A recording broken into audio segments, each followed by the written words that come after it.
आज हम आप लोगों को संक्रामक रोगों का नियंत्रण एवं निवारण बताएंगे, अर्थात control and elimination of communicable diseases के बारे में बात करेंगे। तो पूरी जानकारी के लिए मेरा पूरा वीडियो लास्ट तक देखिए। चलिए शुरू करते हैं। तो संक्रामक रोग छूत के रोग हैं जो शीघ्र ही महामारी का रूप ले लेते हैं, अतः इनका नियंत्रण एवं निवारण आवश्यक है। यानी ये छुआछूत के रोग होते हैं। जैसे किसी को संक्रामक रोग है, उसने कुछ छू लिया, आपने उसको छू लिया, इसलिए कहा कि छुआछूत का रोग है जो शीघ्र ही महामारी का रूप ले लेता है। इसीलिए इसको नियंत्रित करना और इसका निवारण करना बहुत ही जरूरी है। तो सबसे पहले इस परिप्रेक्ष्य में व्यक्तिगत स्वच्छता रखना चाहिए। व्यक्तिगत स्वच्छता के अंतर्गत अपने शरीर को साफ रखना, प्रतिदिन स्नान करना, हाथ धोकर भोजन करना। बहुत से लोग ऐसे होते हैं जो बिना हाथ धोए ही भोजन कर लेते हैं, हाथों को धुलते नहीं हैं। तो हाथों को धुलना चाहिए, नाखून वगैरह साफ रखना चाहिए और प्रतिदिन स्नान करना चाहिए, अपने शरीर को स्वच्छ रखना चाहिए। ये व्यक्तिगत स्वच्छता के अंतर्गत आता है। फिर अगला है पीने के लिए स्वच्छ पानी का उपयोग करना। तो जो पानी हम पीते हैं शरीर के अंदर जाता है, इसलिए वो स्वच्छ होना चाहिए, गंदा नहीं होना चाहिए, प्रदूषित नहीं होना चाहिए। फिर अगला है साग सब्जियों व फलों आदि को अच्छी तरह धोकर सेवन करना।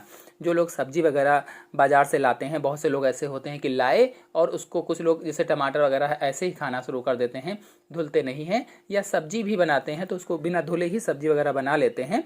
तो ऐसा नहीं करना चाहिए। फलों आदि को जैसे सेब वगैरह खरीद कर लाते हैं तो उसको भी ऐसे खाना शुरू कर देते हैं। तो इन सबको अच्छी तरह से धुलकर ही सेवन करना चाहिए, धोकर ही खाना चाहिए। अगला पॉइंट है खाने के सभी सामान को धूल, बैक्टीरिया तथा मक्खियों से बचाने के लिए ढक कर रखना चाहिए। यानी जितना भी हमारा खाने का सामान होता है, खाद्य पदार्थ होता है, उस पर धूल न पड़े, गंदगी न पड़े, बैक्टीरिया यानी जो जीवाणु होते हैं, सूक्ष्म जीव होते हैं, ये उस पर अटैक न करें। और जो मक्खियां घरों में होती हैं, ये मक्खियों आदि से बचाने के लिए क्या करना चाहिए कि उसको ढक कर रखना चाहिए ताकि इन चीज़ों से इन्फेक्शन ना हो। अब व्यक्तिगत स्वच्छता हो गई है। अगर जन स्वच्छता को देखा जाए तो अपशिष्ट पदार्थों व मल मूत्र उत्सर्ग का शीघ्रता से समुचित निपटाना चाहिए।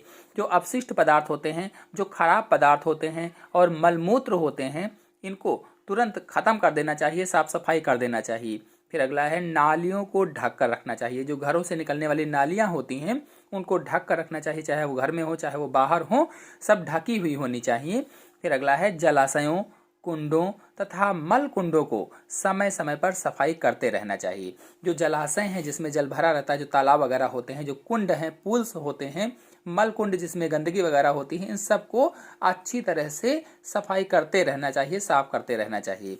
फिर अगला है कूड़े को ढेर बनाकर इकट्ठा ना होने दें। बहुत से लोग क्या करते हैं कि घरों से कूड़ा निकला उसको डालते रहते हैं, बहुत बड़ा सा ढेर लग जाता है। तो ऐसा नहीं करना चाहिए। कूड़ा जितना है धीरे धीरे करके ख़त्म करना चाहिए, उसको निपटाना चाहिए। फिर है तीसरा मच्छरों से बचने के उपाय। सबसे ज़्यादा बीमारियां मच्छरों से भी फैलती हैं। तो पानी के जो गड्ढे होते हैं, जो दलदली स्थान होते हैं, इन सतहों पर मिट्टी का तेल डालना चाहिए, कीटनाशी दवाइयों का छिड़काव करना चाहिए ताकि मच्छर के जो लार्वा उसमें होते हैं वो सभी मर जाएं और अंडे भी मच्छर न दे पाएं। जब लार्वा मर जाएंगे तो बच्चे नहीं होंगे इसमें। तो कुल मिलाकर के जो गड्ढे हैं, दलदली स्थान है जहाँ पर पानी वगैरह भरा रहता है, उसमें मिट्टी का तेल डाल देना चाहिए और कीटनाशक दवाओं का भी प्रयोग आप कर सकते हैं इसकी जगह पर, मिट्टी के तेल की जगह पर, जिससे मच्छर के जो लार्वा होंगे वो मर जाएंगे, पनपेंगे नहीं तो मच्छर नहीं बनेंगे। अगला है कीट रोग वाहकों और उनके प्रजनन स्थलों को समाप्त करने के लिए घर के आसपास पानी को जमा ना होने दें। यानी घर के आसपास कहीं गड्ढा है तो पानी बिल्कुल नहीं जमा होने देना है, क्योंकि उसमें जो रोगवाहक होते हैं वो आ जाते हैं, कीट ऐसे आ जाते हैं जो रोगों को फैलाते हैं और वहाँ पर प्रजनन करके और भी कीटों को पैदा कर देते हैं। तो ऐसा नहीं होना चाहिए।